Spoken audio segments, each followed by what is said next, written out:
এইগুলো একটু খেয়াল রাখবেন। দেখেন বাংলা ভাষায় আমাদের কণ্ঠধ্বনি আছে কয়টি? কণ্ঠধ্বনি আছে 5টি বাংলা ভাষায়। কি কি দেখেন? ক, খ, গ, ঘ, উম। এই 5টা হলো বাংলা ভাষায় কণ্ঠধ্বনি। এবার দেখেন বাংলা ভাষায় কণ্ঠ নালীয় ধ্বনি কয়টি? বাংলা ভাষায় কণ্ঠ নালীয় ধ্বনি, বাংলা ভাষায় কণ্ঠ নালীয় ধ্বনি আছে 1 পিস, সেটার নাম হলো হ। অর্থাৎ ধ্বনি উৎপাদনের কেন্দ্রস্থল বলা হয় ফুসফুস। আমাদের ফুসফুস থেকেই মূলত ধ্বনিগুলো উৎপাদন হয়। তা ধ্বনি উৎপাদনের কেন্দ্রস্থল বলা হয় কাকে? ফুসফুসকে। এবার দেখেন কণ্ঠনালী, এইখানে মূলত আমাদের কণ্ঠটা থাকে এখানে। তা এই মানবদের ফুসফুসের ভিতর থেকে দেখবেন আরএফএল এর মতো মোটা একটা পাইপ আছে গলার ভিতরে, ওই ভিতর থেকে উচ্চারিত হয় একটা ধ্বনি শুধু, সেটার নাম হ। হ, হ।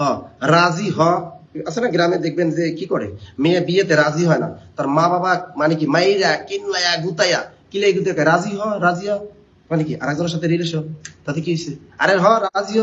মেয়ে থাকে না মামু আমি এখন বিয়ে করবো না, না এই টাকলু ছেলেরে বিয়ে করবো না, এই বেটে ছেলেরে বিয়ে করবো না। ওর মা কইতেছে আরে ও সরকারি চাকরি করে, টাকলু হয়েছে তাতে কি হয়েছে? না এগুলো আমার সাথে মানায় না। দূর মানায় না কেন, ওর সাথে সরকারি চাকরি করে, পোলা কি করে সরকারি চাকরি করে, রাজি হয়ে যা। অর্থাৎ মেয়ের আগে মেয়ের মা রাজি হয়, মেয়ের বাবা রাজি হয়। কাজী হিসেবে কয় বলো কবুল, মাইয়া কিন্তু কবুল কয় না, কবুলটা আগে কয় কে মাইয়ের মা, আগে কয় মাইয়ের বাবা, কয় কবুল, কয় মাইয়া কইছে আর কয় কোয়া লাগবে না, ওরা ও রাজি, ও কি রাজি, কয় বিয়ে হয়ে গেছে। সরকারি চাকরি যদি কথাটা শোনে কয় বিয়ে হয়ে গেছে। তো এই যে বললাম কণ্ঠ নালীয় ধ্বনি রাজি হ, হ, হ একটাই আছে, এটা হলো কণ্ঠ নালীয় ধ্বনি।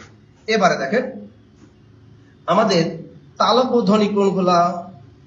তালব্য ধ্বনি বা ব্যঞ্জন কোনগুলা? এই তালব্য ধ্বনি বা ব্যঞ্জন কোনগুলা একটু দেখেন। তালব্য ধ্বনি ব্যঞ্জন চ, ছ, জ, ঝ, তালব্য স।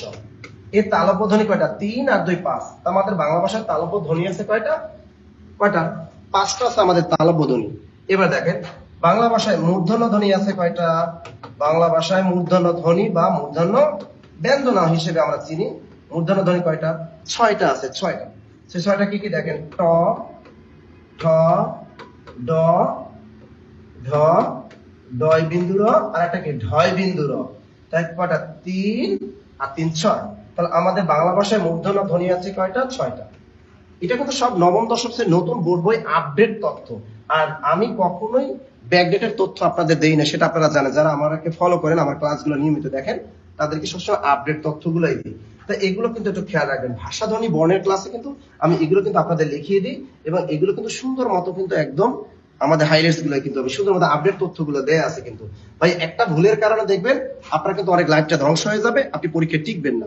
যেমন পুরাতন যত নিবন্ধনের গাইড বই পাবেন, প্রাইমারি গাইড বই পাবেন, সব জায়গায় দেয়া আছে এরকম দেখবেন। এই যে দেখেন নাসিক্য ধ্বনি দেয়া আছে কয়টা? 5টা। আসলে ভাইয়া নাসিক্য ধ্বনি কিন্তু 3টা। এই যে দন্ত ন, এই যে ইও, দন্ত ন, আরটা কি ম, এই 3টা কিন্তু বলা হয় নাসিক্য ধ্বনি। আর যদি বলে নাসিক্য বর্ণ কয়টি? নাসিক্য বর্ণ কিন্তু 7টি। এগুলো কিন্তু বাজারে প্রচলিত গাইড বইয়ে কিন্তু ভুল দেয়া আছে, এই আপডেট তথ্যগুলো কিন্তু জেনে রাখবেন। আবার দেখবেন যদি বলা হয় দন্তধ্বনি কয়টা? আমাদের দন্তধ্বনি কয়টা? বাজারে গাইড বইয়ে যত গাইড বই কিনবেন সব গাইড বই দেয়া আছে দন্তধ্বনি কয়টা? 5টা। আসলে দন্তধ্বনি আমাদের 4টা। 4টা দেখেন ত, থ, দ আর একটি ধ। নবম দশম শ্রেণীর নতুন বোর্ড বই দেয়া আছে। এবার দেখেন আসতে পারে দন্তমূলীয় ধ্বনি, দন্তমূলীয় ধ্বনি। তাহলে আমাদের দন্তমূলীয় ধ্বনি আছে কয়টা? দন্তমূলীয় ধ্বনি আছে কয়টা? তাও কিন্তু 4টা। এটা বারবার অনেক চাকরি পরীক্ষা আসছে। দন্ত ন, র, ল আর একটা কি দন্ত স। দেখেন দন্তধ্বনি কয়টা? 4টা। দন্তমূলীয় ধ্বনি কয়টা? তাও 4টা। এগুলো কিন্তু বিস্তারিত পড়তে হয় আপনাকে, ভাইবে বোর্ডেও কিন্তু এই প্রশ্নগুলো ধরে। যারা প্রাইমারি চাকরি পরীক্ষা দেবেন তাদের কাজে লাগবে।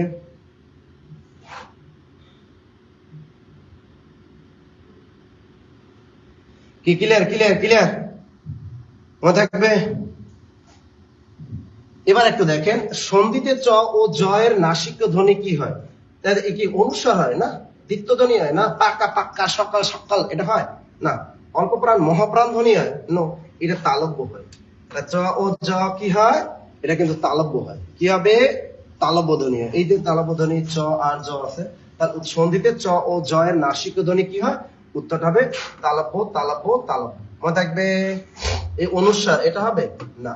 দ্বিত্ব হয় না? ওই যে দ্বিত্ব মানে কি দুইবার, যেমন পাকা হয়ে যায় পাক্কা, সকাল হয়ে যায় সকাল, এগুলো। তো উত্তরটা হবে তালব্য। ক্লিয়ার?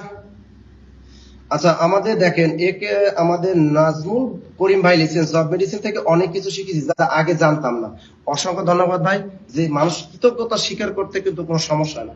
দেখেন আজকে যতটুকু এমবি খরচ করে আপনি ক্লাসটা করলেন, দেখেন কত জিনিস আপনাকে আমি ফ্রি শিখাই দিলাম। তারপর এক শ্রেণী মানুষ বলবে নাসির স্যার ভালা না। আমিও বলি আমি তো ভালা না, ভালা লইয়া থাইকো। ঠিক আছে, অনেকে বলবে। এরপরে প্রশ্নটা দেখি আমরা।